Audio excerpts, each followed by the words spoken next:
사도행전 18장 12절에서 28절까지 두 절씩 저와 여러분이 번갈아 가면서 읽어보도록 하겠습니다. 12절입니다. 갈리오가 아가야 총독되었을 때에 유대인이 일제히 일어나 바울을 대적하여 법정으로 데리고 가서 말하되 이 사람이 율법을 어기면서 하나님을 경외하라고 사람들을 권한다 하거늘 유대인들에게 이르되 유대인들아 만일 이것이 무슨 부정한 일이나 불량한 행동이었으면 내가 너희 말을 들어주는 것이 옳거니와 만일 문제가 언어와 명칭과 너희 법에 관한 것이면 스스로 처리하라. 나는 이러한 일에 재판장 되기를 원하지 않느니라 하고 그들을 법정에서 쫓아내니 모든 사람이 회당장 소스데네를 잡아 법정 앞에서 때리되 갈리오가 이 일에 상관하지 아니하니라. 더 여러 날 머물다가 배 타고 수리아로 떠나갈새 브리스길라와 아굴라도 함께하더라. 바울이 일찍이 손이 있었으므로 겐그레아에서 머리를 깎았더라. 에베소에 와서 그들을 거기 머물게 하고 자기는 회당에 들어가서 유대인들과 변론하니 여러 사람이 더 오래 있기를 청하되 허락하지 아니하고 작별하여 이르되 만일 하나님의 뜻이면 너희에게 돌아오리라 하고 배를 타고 에베소를 떠나 내가 교회의 안부를 물은 후에 안디옥으로 내려가서 얼마 있다가 떠나 갈라디아와 부르기아 땅을 차르러 다니며 모든 제자를 굳건하게 하니라. 알렉산드리아에서 난 아볼로라 하는 유대인이 에베소에 이르니 이 사람은 언변이 좋고 성경에 능통한 자라. 그가 일찍이 주의 도를 배워 열심으로 예수에 관한 것을 자세히 말하며 가르치나 요한의 세례만 알 따름이라. 성당에 말이 시작하거늘 브리스길라와 아굴라가 듣고 데려다가 하나님의 도를 더 정확하게 풀어 이르더라. 아볼로가 아가야로 건너가고자 하므로 형제들이 그를 격려하며 제자들에게 편지를 써 영접하라 하였더니 그가 감에 은혜로 말미암아 믿은 자들에게 많은 유익을 주니. 다 같이 읽겠습니다. 이는 성경으로서 예수는 그리스도라고 증언하여 공중 앞에서 힘있게 유대인의 말을 이기미러라. 아멘. 여러분, 풋살이라는 스포츠가 있겠습니다. 다들 아시겠지만 형제들 관심 없는 지체도 있고 저도 잘 몰랐는데 이 풋살이 사실은 이 정식 축구를 축소해 놓은 원래 11대 11로 하는 경기를 5대 5로 축소시켜 놓은 것이라고 합니다. 아무래도 축소판이다 보니까 이 정식 축구와는 경기 방식이 조금 다릅니다. 경기 시간도 더 짧고 경기장도 훨씬 작다고 합니다. 이외에도 후보 선수 인원이나 사이드라인으로 볼이 아웃됐을 때의 경기법이라든지 그런 여러 부분에 있어서 다른 점이 있다고 합니다. 저도 원래 알았던 건 아니고 네이버에 잘 나와 있습니다.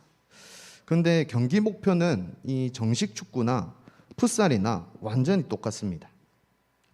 그것이 많은 관중을 끌어들이는 게 아니고 혹은 개인의 화려한 이 테크닉을 보여주는 것이 아니고 딱 하나 우리 팀이 다 같이 상대팀 골대 안으로 공을 차서 넣는 것입니다. 물론 당연히 더 많은 골을 넣은 쪽이 경기가 끝났을 때에 이기게 됩니다. 여기서 만약에 경기 중에 사용하는 공을 다른 공으로 대체하면 안 됩니다.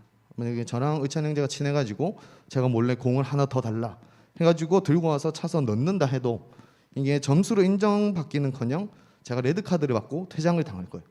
그 경기 중에 쓰여지는 공 하나만으로 게임을 해야 됩니다. 물론 이 골을 넣는 것이 쉽지는 않습니다.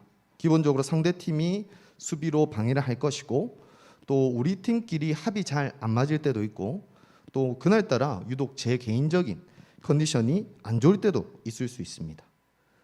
그렇다고 해서 상대팀에게 한 명 빠져달라 할 수도 없고 또 수비를 좀 살살 해달라 아니면 나 대신 좀 뛰어달라 해줄 수가 없는 게 이 경기 규칙입니다.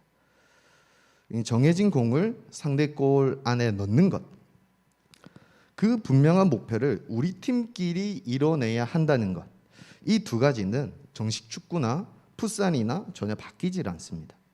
그래서 오늘은 선교에 있어서는 이 정해진 공과 골은 무엇일까, 또 골을 함께 이뤄낼 우리 팀은 누구일까, 한번 살펴보고자 합니다. 참고로 7월 4일에 2022년도 ESF 전국 풋살 대회가 있기 때문에 자매님들도 같이 응원하러 가시고 또 재밌는 시간 보내면 좋겠습니다. 형제들 빨리 투표해 주세요. 네, 외목장님 좋아하시겠죠? 네. 지난 5월 20일에 여러분 채플 말씀 기억하시나요? 네. 네, 본인 기억하시고. 네, 지연 목자님께서 오늘 읽은 사도행전 18장의 초반부로 메시지를 전해 주셨습니다. 제 마음에는 아직도 좀 뜨거운 감동이 있어가지고 어떤 동력자들이 어떤 동력을 해주었는지가 좀 기억에 남아요. 18장 1절에 보시면 바울은 아덴을 떠나서 고린도로 갑니다. 이 고린도에서 브리스길라, 아굴라와 같은 동력자를 만나 천막 만드는 생업도 하면서 복음을 계속 전합니다. 4절과 5절입니다. 안식일마다 바울이 회당에서 강론하고 유대인과 헬라인을 권면하니라. 바울이 하나님의 말씀에 붙잡혀 유대인들에게 예수는 그리스도라 밝히 증언하니. 이런 바울을 이 유대인들이 대적하고 비방합니다. 사실 고린도뿐 아니라 어디서든지 이 유대인들에게 있어서는 바울이 이단이었습니다. 당시 유대교는 로마 정부로부터 정식으로 공인받은 종교였는데 바울은 그렇지 못했습니다. 심지어 바울은 이 유대교의 질서를 어지럽히는 행위, 또 로마 정부로부터 공인받지도 못한 그리스도에 관한 불법 종교를 전하는 불법 행위자였습니다. 그래서 로마법에 의하면 처벌을 받아야만 했고 유대인들이 특히 이것을 더 간절히 원했을 것입니다. 이런 때에 갈리오라는 사람이 이 고린도가 포함되어 있는 아가야 지방에 새 지방 총독으로 옵니다. 그래서 유대인들이 이 고린도의 유대인들이 일제히 들고 일어나서 바울을 잡아다가 이 갈리오가 재판을 해주는 법정에 끌고 갔습니다. 이 바울을 처리하기에 이 새 총독의 부임을 이용한 것이죠. 새 총독이 그 지역 주민들의 환심, 우리들의 환심을 얻고자 이 고발에 동조해 줄 것이라고 여겼던 것 같습니다. 그래서 유대인들은 이렇게 고발했습니다. 율법에 어긋나게 하나님을 섬기라고 사람들을 설득한다, 현혹한다. 우리가 이 법정 드라마를 자주 봐서 아는 것처럼 이렇게 검사나 원고가 증언을 하면 다음에는 자연스럽게 고발당한 사람이 변호를 하게 되어 있습니다.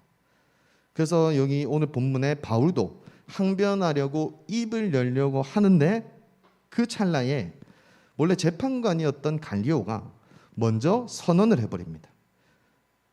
만약 이 고발이 범죄나 악행 같은 불미스러운 일이라면 내가 너희 유대인들의 말을 들어주는 게 마땅하겠다. 그런데 그렇지 않고 유대의 언어나 명칭이나 율법에 관한 것이라면 스스로 해결해라. 나는 이런 일에는 재판관이 되지 않겠다. 딱 잘라서 말합니다. 자신은 민사나 형사를 재판하는 사람이지 종교에 대해서는 상관이 없다는 것입니다. 그래서 유대의 구약 성경 해석 방식, 유대의 메시아가 예냐 제냐, 유대의 율법 조항에 맞냐 안 맞냐 이런 문제는 너희 알아서 해결하라고 합니다. 심지어 어느 정도였냐면 그들을 법정에서 쫓아내고 이후에 일어나는 일들을 아무런 참견도 하지 않았습니다. 고발당한 피고인 바울이 정작 스스로 무슨 변호를 해보기도 전에 갈리오가 이 재판 자체를 기각시켜 버렸습니다. 이 사건은 재판할 필요가 없다라고 결론을 내린 것입니다. 그런데 사도행전에 보면 이런 판결은 매우 이례적인 것이었습니다. 왜냐하면 바울은 그 전에 이 사도행전 16장에서 빌립보에서 복음을 전할 당시 옷이 찢기고 매맞고 옥에 갇히는 판결을 받아봤었기 때문입니다. 사도행전 16장 22절에서 23절을 제가 읽어드리겠습니다. 무리가 일제히 일어나 고발하니 상관들이 옷을 찢어 벗기고 매로 치나 하여 많이 친 후에 옥에 가두고 간수에게 명하여 든든히 지키라 하니. 바울은 여기 고린도에서도 빌립보에서처럼 대적을 받았습니다. 당연히 빌립보에서처럼 여기서도 유죄 판결을 받을 수 있었습니다. 하지만 이 고발 사건은 아예 없던 일이 돼버렸고 바울은 이후에 안전하게 잘 지내다가 별일 없이 떠날 수 있었습니다. 이 일도 충분히 놀랍지만 이런 일이 일어나는데도 바울은 여전하다는 것이 더 놀랍습니다. 다 같이 사도행전 18장 18절에서 23절까지 18절에서 23절까지를 함께 읽어보도록 하겠습니다. 시작. 바울은 더 여러 날 머물다가 형제들과 작별하고 배 타고 수리아로 떠나갈새 브리스길라와 아굴라도 함께하더라. 바울이 일찍이 서원이 있었으므로 갱그레아에서 머리를 깎았더라. 에베소에 와서 그들을 거기 머물게 하고 자기는 회당에 들어가서 유대인들과 변론하니 여러 사람이 더 오래 있기를 청하되 허락하지 아니하고 짝발하여 이르되 만일 하나님의 뜻이면 너희에게 돌아오리라 하고 배를 타고 에베소를 떠나 가이사랴에 상륙하여 올라가 교회의 안부를 물은 후에 안디옥으로 내려가서 얼마 있다가 떠나 갈라디아와 부르기아 땅을 차례로 다니며 모든 제자를 굳건하게 하니라. 유대인들과 이 송사가 있은 후에 바울은 에베소로 건너갑니다. 아마도 이 에베소에서의 선교는 전망이 좀 좋았던 것으로 보입니다.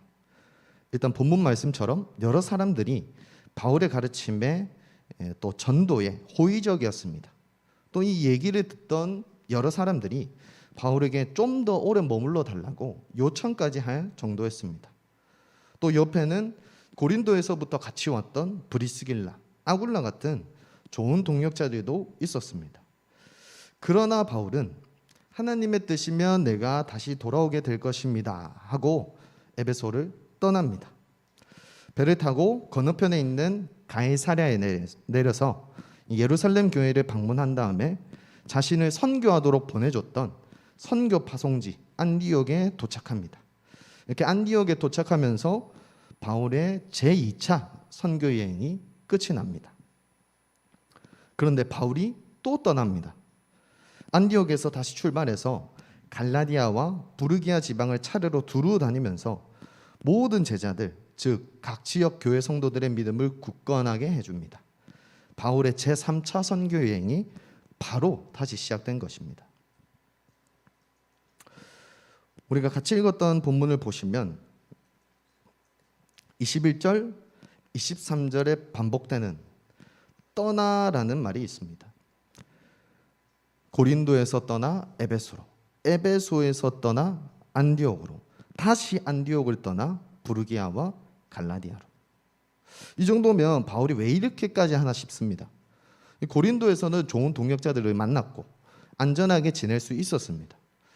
에베소에서는 성도들이 더 머물러 달라고 요청까지 했었습니다. 또 오랜만에 돌아온 고향과 같은 이 선교 파송지 안디옥에서는 나 좀 수고 많이 했다, 좀 더 쉴 수도 있었습니다. 그런데 바울은 마치 무엇이 끌어당기는 것처럼 계속 떠납니다. 안전도 관계도 휴식도 다 뒤로 하고 하나님의 뜻을 따라 나아갑니다. 바울이 하나님의 말씀에 붙잡혀 있었기 때문입니다. 하나님께서 바울에게 명령하셨습니다. 사도행전 18장 9절입니다. 밤에 주께서 환상 가운데 바울에게 말씀하시되 두려워하지 말며 침묵하지 말고 말하라. 바울은 이 하나님 말씀에 붙잡혀 계속 나아간 것입니다. 바울이 계속 떠난 것은 침묵하지 않고 말하기 위해서였습니다. 다시 말하면 복음을 전하기 위해서 자꾸만 떠났던 것입니다. 하나님은 이 약속 이후에 덧붙여서 내가 너와 함께 있음에 어떤 사람도 너를 대적하여 해롭게 할 자가 없을 것이다 약속하십니다. 그 말씀해 주신 것처럼 실제로 바울을 지켜주셨습니다. 바울이 두려움 없이 고린도를 떠나 에베소로, 에베소에서 안디옥으로 다시금 제3차 선교 여행을 시작할 수 있도록 해주셨습니다. 바울이 하나님 말씀에 붙잡혀서 하나님의 말씀을 전하러 다니도록 하나님께서 말씀대로 하신 것입니다. 우리 부산 ESF도 지난 한 학기 동안 22년도 1학기 전도를 해봤지만 무엇 하나 쉬운 것이 없었을 것입니다. 상황이나 조건이나 환경이나 그 어떤 것도 캠퍼스 선교가 잘 되라고 도와주는 것이 없었을 것입니다. 어떤 학교는 지원이 아예 없었을 수도 있고, 또 어느 캠퍼스는 부스 전도를 했지만 전도비를 많이 쏟았지만 수학이 없었을 수도 있습니다. 이제 몇몇 이 마음이 여린 지체들은 에타에 올린 게시글에 이 반은 무지하고 반은 저격하는 이런 댓글을 받고 상처를 받았을 수도 있습니다. 또 우리가 신입생들과 새 친구들을 만날 때도 거의 비슷했을 것입니다. 아무리 밝게 대해도 제가 텐션이 좀 낮잖아요. 근데 여러분 만나면 텐션을 이게 올린 거거든요. 놀랍죠? 네. 근데 저보다도 더 냉담한 반응을 보여줍니다. 많은 얘기를 나눴는데도, 여러분 모임에 초청했는데도 마음을 잘 열지 않습니다. 저번 달에 봤던 얼굴이 오늘 이 자리에 없기도 합니다. 그래서 우리는 잘못 생각을 합니다. 어떻게 생각하냐면, 어떻게 하면 학생들로부터 좋은 반응을 이끌어낼 수 있을까? 어떻게 하면 학생들이 마음을 열고 모임에 나올까? 심리학적이고 또 트렌디한 여러 방법들을 고민합니다. 물론 이런 고민들은 선교를 위해서나 또 우리 공동체를 위해서나 매우 유익한 것들입니다. 그런데 과연 학생들의 마음을 열어서 좋은 반응을 이끌어내는 것이 과연 우리의 진짜 목표인가? 참된 목적인가? 라는 것입니다. 이렇게 그렇게 잘 해놓으면 우리의 선교는 끝이 나는 것입니까? 사도 바울은 오히려 사역이 잘 되는 곳을 자꾸만 떠났습니다. 오히려 하나님의 뜻을 쫓아서 더 나아갑니다. 왜냐하면 하나님의 뜻은 안전이나 풍요나 사람의 반응이나 호의 등에 있는 것이 아니기 때문입니다. 그럼 하나님의 뜻은 무엇이죠? 하나님의 말씀이 전해지는 것 그 자체입니다. 사람들이 뭐 어떻게 받든지, 여건이 뭐 얼마나 어떻든지 하나님의 말씀이 우리에게 말씀하십니다. 두려워하지 말며 침묵하지 말고 말하라. 하나님의 말씀을 전하는 그 일에 하나님께서 함께 하시겠다고 약속하십니다. 선교에는 돈도 필요합니다. 사람도 많이 필요하고 뭐 상황, 조건, 환경 뭐 모든 게 잘 맞아 떨어져야 합니다. 저도 전도를 해보고 셀을 꾸려봤지만 사실 반응 좋은 사람들이 모임에도 잘 나옵니다. 또 모임에 재미도 있고 즐거움이 있어야 다음 만남이 이어집니다. 이것들은 다 사실입니다. 그러나 그것들은 오로지 하나님 말씀을 전하기 위해 필요한 것들에 불과합니다.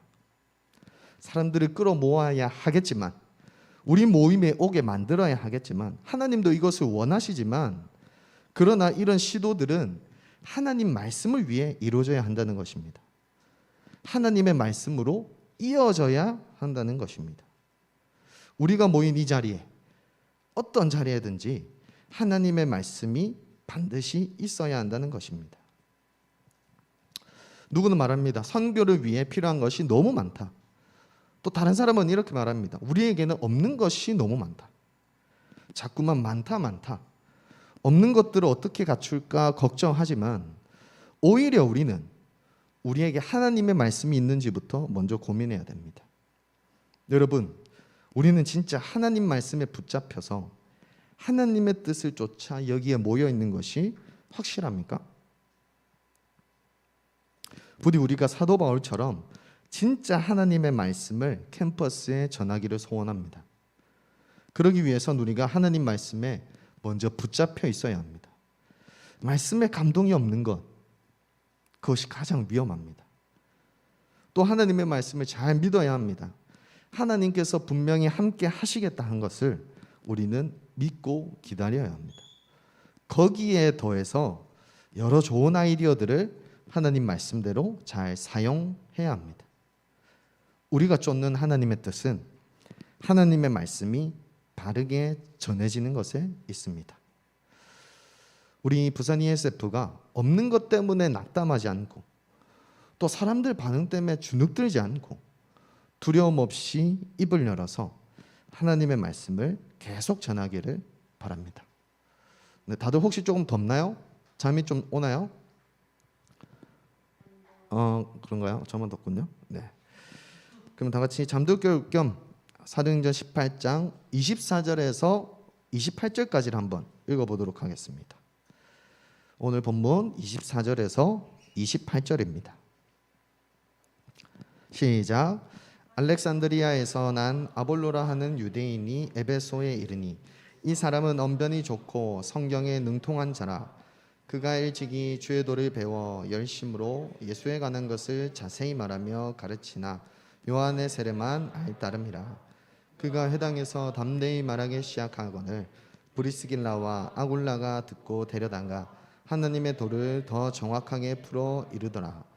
아볼로가 아가야로 건너가고자 하므로 형제들이 그를 격려하며 제자들에게 편지를 써 영접하라 하였더니 그가 감에 은혜로 말미암아 믿은 자들에게 많은 유익을 주니 이는 성경으로서 예수는 그리스도라고 증언하여 공중 앞에서 힘있게 유대인의 말을 이기미로라. 앞선 18절과 19절을 보면 이 에베소에는 브리스길라와 아굴라가 남아 있었습니다. 이 두 사람이 있는 에베소에 알렉산드리아 출신의 아볼로라고 하는 유대인이 도착합니다. 이 아볼로는 좀 저랑 비슷했던 것 같아요. 말을 잘하고 성경에 능한 사람이었습니다. 네, 그렇습니다. 근데 그는 이미 좀 크게 오셔서 감사해요. 그는 이미 주님의 도, 다시 말하면 예수님에 관한 복음을 배워서 알고 있었습니다. 그래서 어떻게 했냐면 예수님에 관해서 열심히 전하고 다녔었어요. 정확하게 가르쳐 왔었습니다. 그렇지만 안타깝게도 요한의 세례까지밖에 알지 못했습니다. 이런 아볼로를 브리스길라와 아굴라가 따로 초청합니다. 그래서 하나님의 도를 더 정확하게, 더 자세하게 설명을 해줍니다. 이후에 아볼로가 고린도가 있는 아가야 지방으로 가려는 뜻을 품었습니다. 에베소의 성도들은 그를 격려해주고 아가야의 성도들에게 그를 좀 잘 영접해달라 편지를 써줍니다. 아볼로가 아가야 지방에 도착을 하고 많은 유익을 끼칩니다. 아볼로는 고린도 교회에서 성경을 가르치며 아가야 지역에서 복음을 전했습니다. 그는 고린도 성도들이 믿고 따르는 성경 교사이자 리더였습니다. 이 아볼로의 영향력이 어느 정도였느냐 하면 고린도 교회 안에서 바울파, 베드로파 이런 파들이 생겨났는데 그 파와 더불어서 아볼로파가 따로 생길 정도였습니다. 우리가 잘 아는 베드로나 바울은 직분이 뭐죠? 사도입니다. 정식 사도였던 반면에 아볼로는 많은 사역자 중에 한 명. 사도도 아니고 그렇다고 해서 예수님을 직접 만나 배웠던 제자들도 아니었습니다. 그런 것에 비하면 아볼로파가 따로 생길 정도라면 엄청난 지지와 존경을 받았던 것입니다. 그렇다고 아볼로가 바울과 적대적인 관계였느냐? 전혀 그렇지 않았습니다. 고린도전서를 보면 바울도 아볼로를 좋은 사역자로 인정하고 있습니다. 고린도전서 3장 5절을 제가 읽어드리겠습니다. 그런즉 아볼로는 무엇이며 바울은 무엇이냐? 그들은 주께서 각각 주신 대로 너희로 하여금 믿게 한 사역자들이니라. 자신과 비교해서 같은 사역자다, 같은 사명과 같은 사역을 이루고 있다라고 평가하고 있습니다. 또 다른 본문에서는 아볼로를 형제라고 불러줍니다. 또 어떤 사역 중에 도움이 급하게 필요할 때 아볼로를 보내서 부족함이 없게 할 정도로 이 동역자로서 신뢰하였습니다. 그런데 이런 좋은 동역자는 아볼로만 있었던 것은 아닙니다. 이 아볼로를 길러낸 이들이 바로 브리스길라와 아굴라였습니다. 이 부부는 로마의 이달리아에서 고린도로 정착하러 왔는데 여기서 바울을 만나 그의 선교를 돕습니다. 그리고 정착하러 왔던 고린도를 떠나서 에베소까지 따라갈 정도였습니다. 이 두 사람으로 끝이 아니고 여러 에베소 사람들이 바울을 통해 예수님을 믿게 되고 이 브리스길라와 아굴라와 같은 동역자가 됩니다. 아볼로가 아가야로 가려고 할 때 이 에베소 성도들이 격려하고 편지를 써줬던 것입니다. 물론 고린도에도 바울의 동역자들이 많이 있었습니다.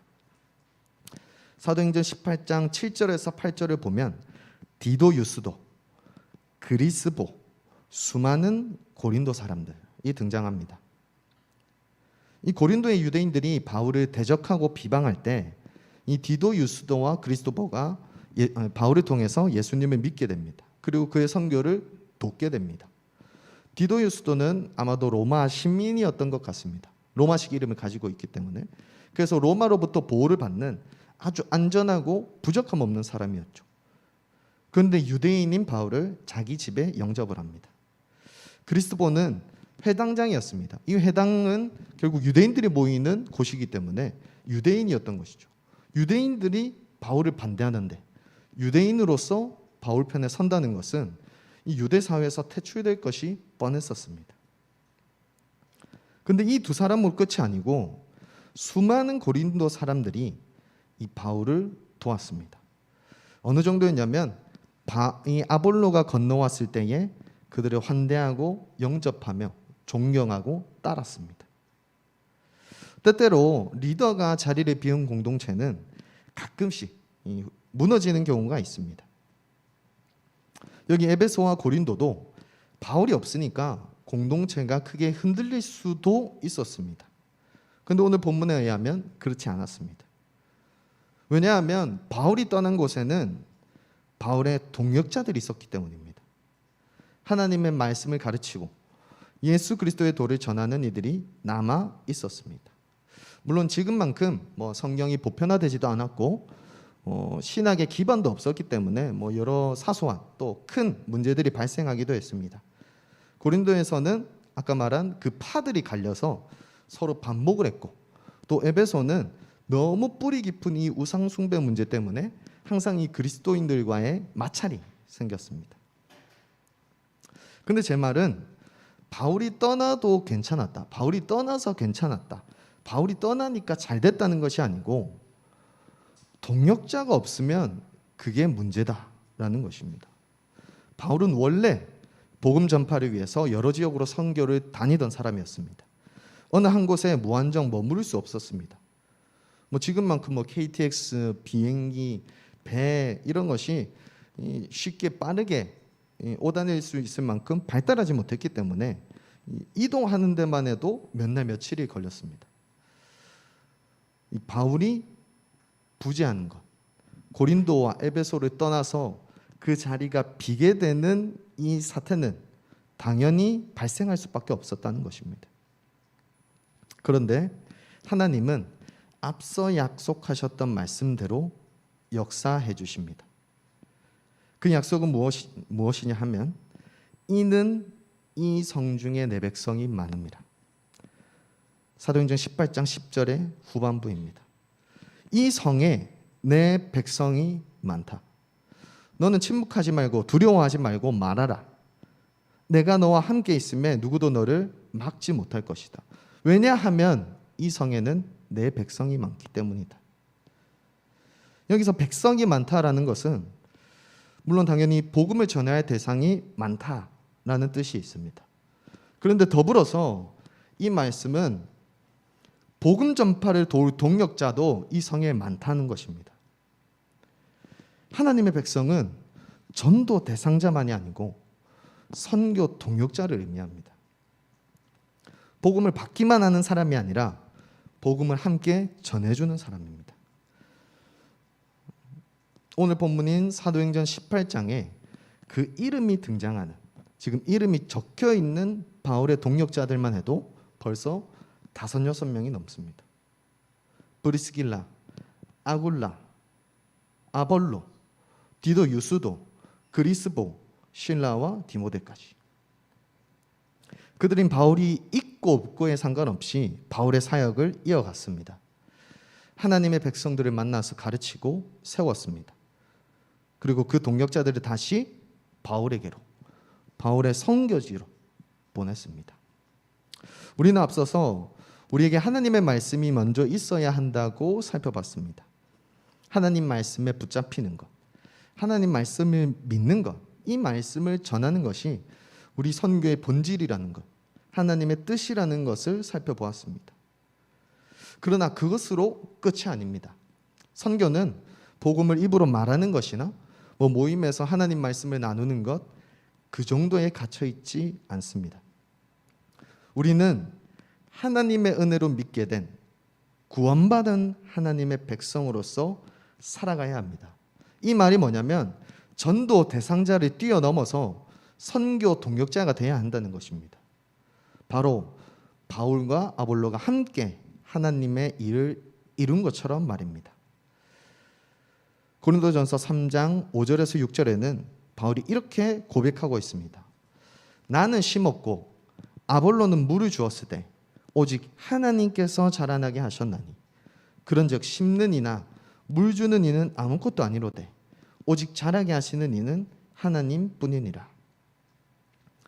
바울이 심었고 아볼로가 물을 주었으니 자라나게 하시는 분은 바로 하나님이셨습니다. 고린도가 그러했고 에베소가 그러했습니다.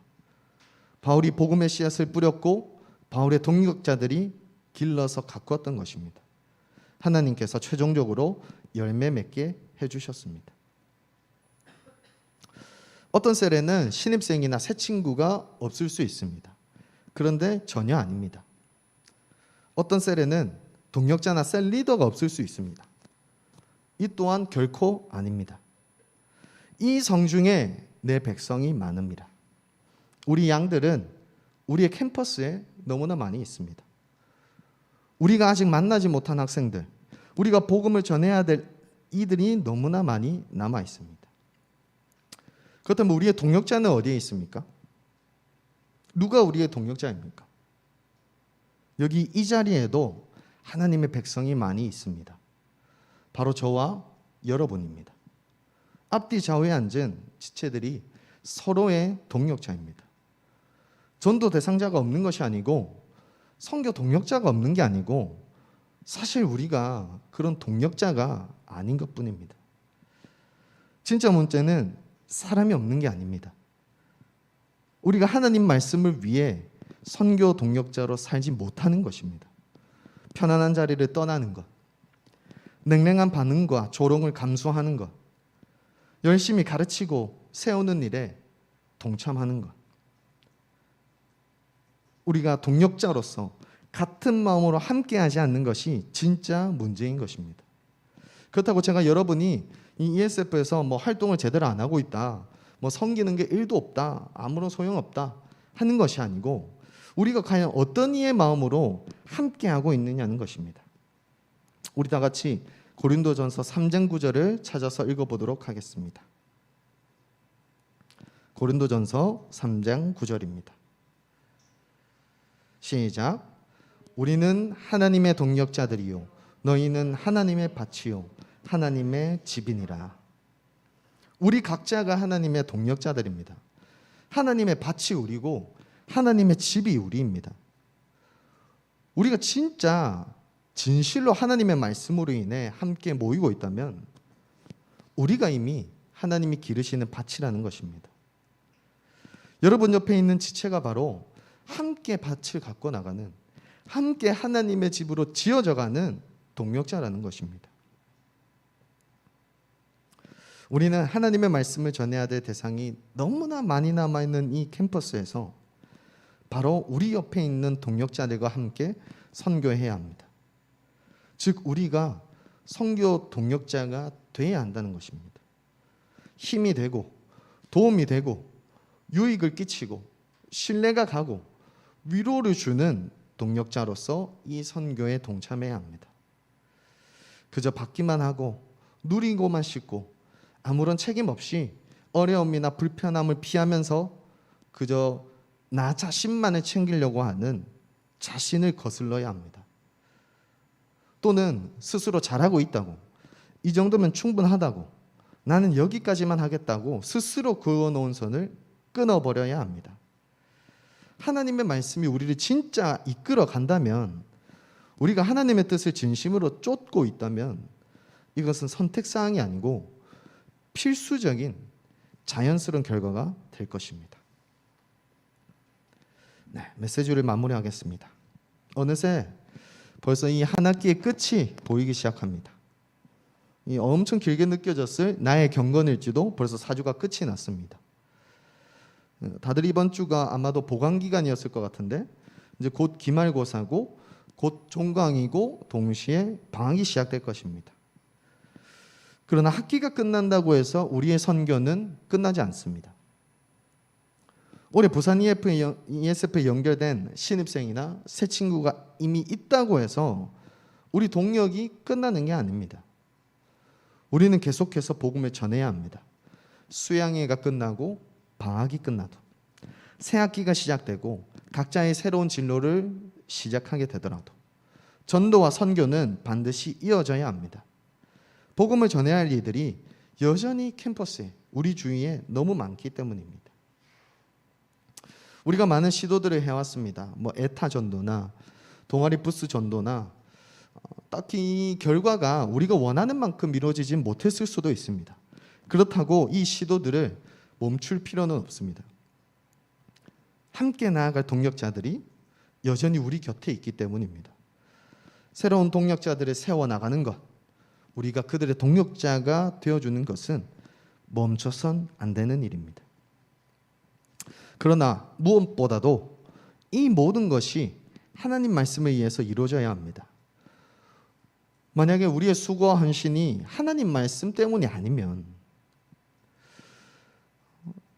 시간과 물질과 감정과 나 자신을 드렸는데 만약 하나님 말씀에 붙잡힌 게 아니라면 이게 진짜 헛수고가 되고 가장 어리석은 일이 될 것입니다.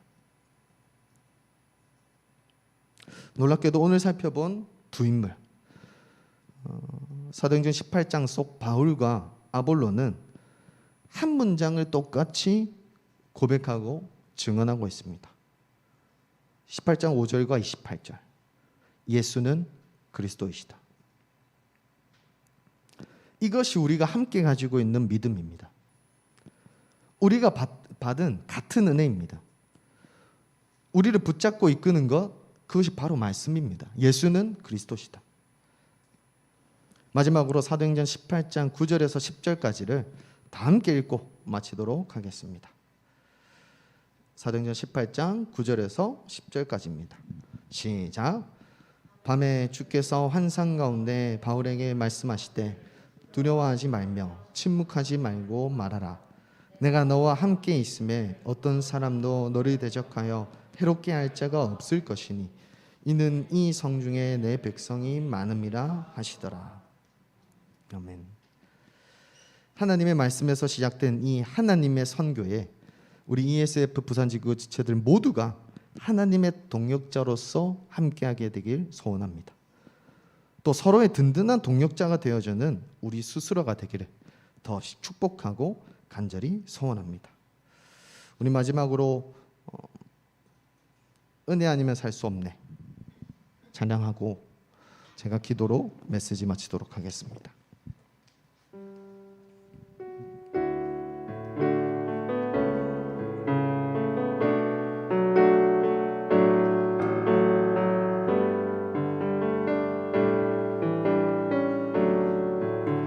은혜 아니면 살아갈 수가 없네.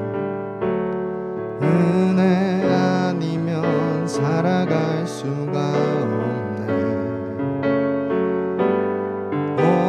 온마저도 다 주의 것이니 세상 평안과 위로 내게 없어도 예수 오직 예수뿐이네. 그 신계획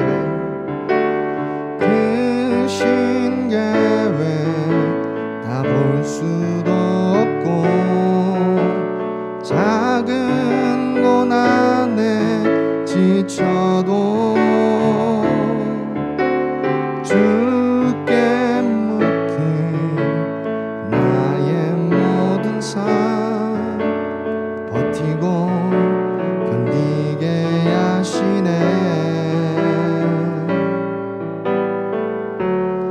은혜 아니면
우리를 지키시고 우리를 이끄시며 우리를 자라나게 하시는 우리 주 하나님 참으로 감사드립니다. 당신의 말씀으로 시작하신 이 일이 우리에게 전해지고 또 우리를 통해 전하게 하나님께서 이끌어 주심에 참으로 감사드립니다. 비록 우리는 너무 많은 것이 없다 하며 두려워하고 주눅이 들지만 때로는 우리는 사람이 너무 없다고 걱정하며 고민하며 시간을 허비하지만 하나님께서 이 일을 이끌어 가시고 우리와 함께 해 주실 줄을 믿습니다. 우리 안에 선교의 불씨를 지펴 주실, 그 선교의 불씨가 전해지도록 해 주실, 우리가 두려움이 없을 수 있는 이유, 침묵하지 않고 말할 수 있는 이유가 되어 주실 분이 우리의 하나님이신 줄을 고백합니다. 우리가 하나님의 동역자가 되고 하나님의 밭이 되고 하나님의 집이 될 수 있도록 우리를 갖고 가 주시옵소서. 우리를 심고 우리를 물 주는 이들을 통해 이 자리에 모인 우리 한 명 한 명의 동역자들이 당신의 동역자가 되고 당신의 나라와 의를 위해 살아가는 참된 평안과 위로를 예수 그리스도를 통해 얻게 되는 당신의 자녀들 삼아 주시옵소서. 이후로도 우리와 함께 하시고 우리 삶을 복되게 하실 우리 주 예수 그리스도 이름으로 기도드립니다. 아멘.